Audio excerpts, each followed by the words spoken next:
All right there. Amazing. Thank you to the people that responded to my begging bowl. Amazingly helpful. Things are getting tight around here. So amazing. Just really encouraging. Nice to know that you're happy. I got an amazing one. I got a new story. I got a story that happened yesterday. So yesterday afternoon and evening was written off of a migraine. I get migraines rarely though. They're stress related for sure. I get the aura. It's called an aura. It's like a little figure of 8 with some zigzags in it. There's drawings and paintings of it on the internet. As soon as I see that, it's like, right, get your migraine medication in quick or it's all going to kick off, which was lovely when I didn't have any. But let's go back and see what caused the migraine. This is a shocker. So there's a couple of girls live downstairs in this little area. It's not a block, but I don't know what you'd call it. And they had a scooter, just a nice little Italian scooter. And they, one of it was belonged to one of them. She used it for work. And so they said to me, would you like to have it for the evenings? And I was like, yes, because I don't need a scooter during the day, but I do like burning around in the evening. So they give me a key, everything was sweet. And then a few days ago, they said, we're moving. And I was like, oh no. And in my head, I'm thinking, oh, the fucking scooter's going. I'll miss you both. Oh, the scooter. And so, yeah, they disappeared. One of their friends was in the room and the scooter's gone. So I thought, I've got to buy a bike. Now, when I was 14, it was kind of the thing to do where I lived to get a motocross bike. Because I lived just on the Thames. Oh, Father Thames. And, you could burn down there, cut through a few farmers' fields, cut through the estates, get down there, just sand plains from like Gravesend, the demon port of Gravesend, as Charles Dickens will have you know, all the way up to Greenwich. And I had a little KX80. And when you're 14, a KX80 is incredible. The back wheel's about that big. First gear cog's about that big. In with a clutch. Lean right, because these are racing bikes. You know, the off-road, not laps, but all the jumps and the bends and the... So clutch in. Clutch out. And it flings you back. You're in second by about 6 metres.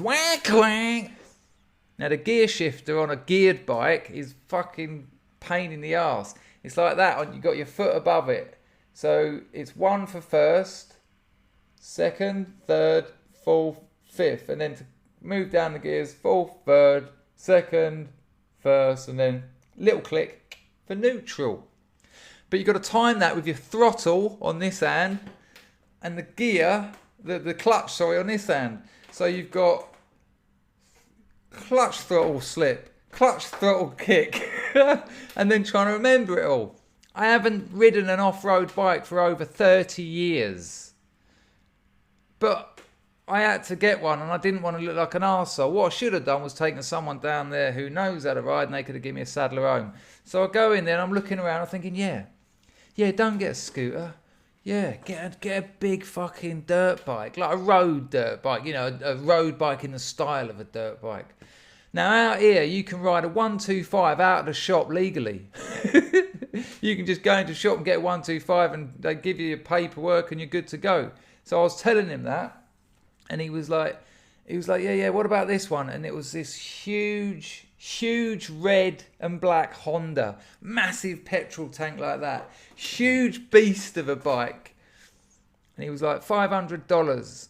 And I'd already tapped up my mother because I told her about the scooter and she said, well, I'll help you out to get you some wheels because without them, and it does become mad expensive getting tuk-tuks everywhere. Get 2 tuk-tuks a day, that's a tenner.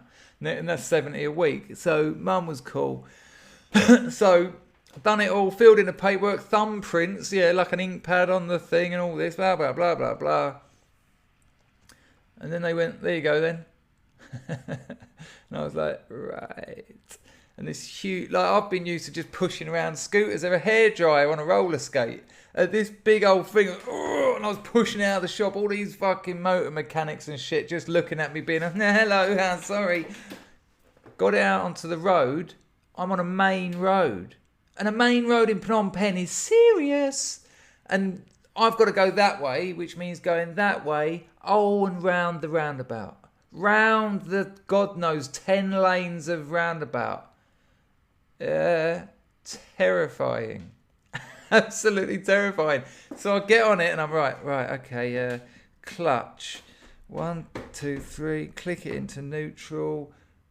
Let's just check it's in neutral. Oh yeah. Sound of hell come out the engine. Okay, we weren't in neutral. I can hear the laughter. Amazing how they let me go though. It's like clearly this man can't ride that dangerous machine on these busy roads. Oh, I'll persevere. Clutch in. Down, down, down. Just fuck it. Fuck neutral. Let's just go first. Lunged forward. After about 10 minutes of this most humiliating scene, don't forget, every time I do it, this is, like I say, it's a big old bike. So every time I do it, it's not quiet. It's not like stalling a fucking scooter. This is like...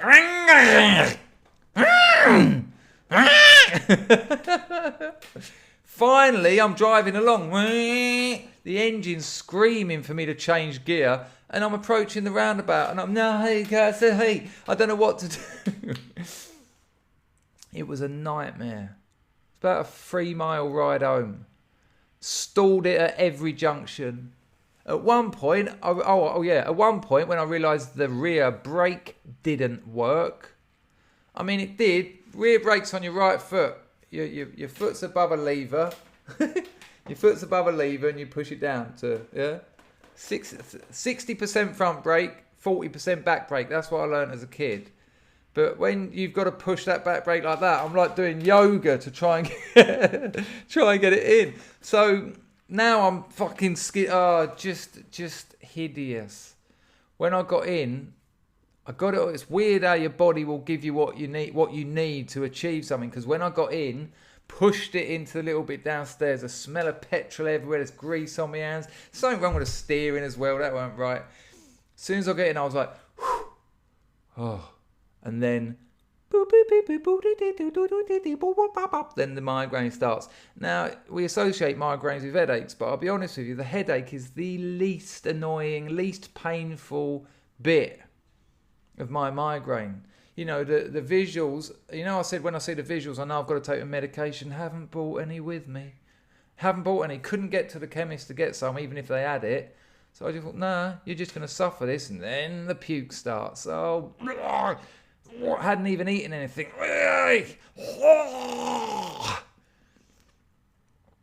Nothing like a bit of illness to make you feel mortal. And I was just on my bed. And then all this shit that's been going on with this fucking girl that's a nightmare and a painful nightmare. I won't go into the details, but Saturday night she took my heart out and just stamped on it. And of course, with all this going on, I hadn't spoke to her since then. I thought, no, fuck you, but I'm sick and I'm ill. I miss you, darling. What? You did that. Wouldn't have done it today, but that vulnerability, that mortality, that need for just someone love me. And I couldn't even get out to eat because I just couldn't go. And I had no food. I hadn't eaten all day and I was getting hungry and hungry, which makes the headache worse. And at one point, I walked across from my bed just to try and get some water. And I just went down in an emotional heap. Like my legs couldn't handle it. I just went down like... I'll tell you what it was. You know the Terminator pose? You know when they appear like so slightly squatted with one arm down? I was on the floor crying my ass out. Yeah, just one hand on the about all the big ones. Love, death, loss, abandonment, loneliness. I am melancholic. It was hideous. And then all this in the back of my mind is this fucking beast of a bike I've bought. And it just all got too much for me. And bearing in mind, when I'm laying in bed or on the floor like a Terminator crying my eyes out, what I'm not doing is my day job. But I can hear it. Ding, email, ding, email, ding, email. Staff wanting to talk to me. People who need me for things. Can't do it. Cannot look at the screen. Can't think about it. Adds to the stress. They were coming at me from everywhere. We have a bit of in that company. There's a bit of internal communication software called Slack where we can all talk to each other because amazingly, check this out. You never thought this would happen. Emails are too slow to run a modern e-commerce business. Yeah, far too slow. What? Send it, wait for it. Hang on, look at my emails. No, we need something immediate. And I could hear that all day. Boop, boop, boop, boop. That's my noise telling me someone wants you. Emails coming through, WhatsApp's coming through, Slack's coming. Oh, my days. Woke up this morning. Oh, the wonderful gratitude. When you've been ill, there's nothing like getting better. I mean, it's a migraine. I know how it works. It can be 2 or 3 days, but last night by about 3 a.m. I was thinking, hang on, this is on its way out. And today the sun was shining. I just breathed in that air. I cleared all my different platforms of people that needed stuff, made me apologies. I was standing on the veranda just, to be alive. And it instilled in me something that I've always had. You know, I think at watching my father die as a teenager told me, live your life. You know, he was healthy. He was a healthy man, 52 years old. 3 weeks later, he was dead. And I learned that. And all that yesterday brought all that back. You've got to get busy. I've made videos before. You've got one life. Make it count. And as I went downstairs to go and get something to eat, having fasted accidentally for God knows how long, the girls who said they're moving are there. They're not moving.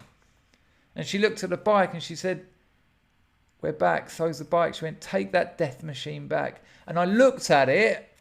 And for the first time since the mad purchase and the drive, death-defying, death-attracting drive home, for the first time I looked at it and I thought, why the fuck did I buy that? What kind of midlife crisis is it? It's this huge, get your motor running. And I swear to you, and I'm terribly embarrassed to say that, there was a bit of me thinking how cool it would be when I pick up a girl uptown, in the bars, and she jumps on the back and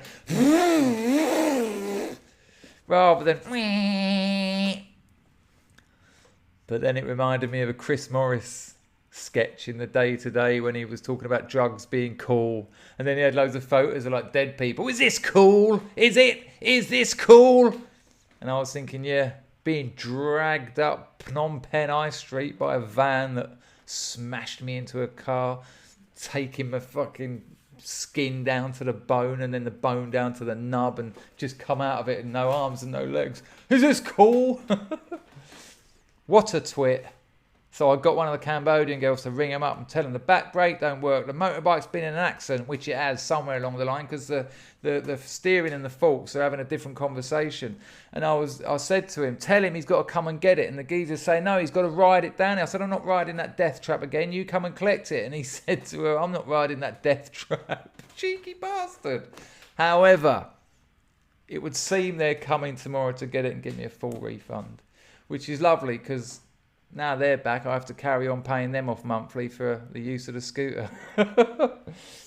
But wow, imagine I'd have gone through with it. If I had survived, whatever next? A Sticks and Hex and Hammer 666 leather jacket. Some motorbike gloves. BSA stickers on my jumper. Shocking. God, man, what was I thinking? Just a little video about me and the midlife crisis motorbike situation.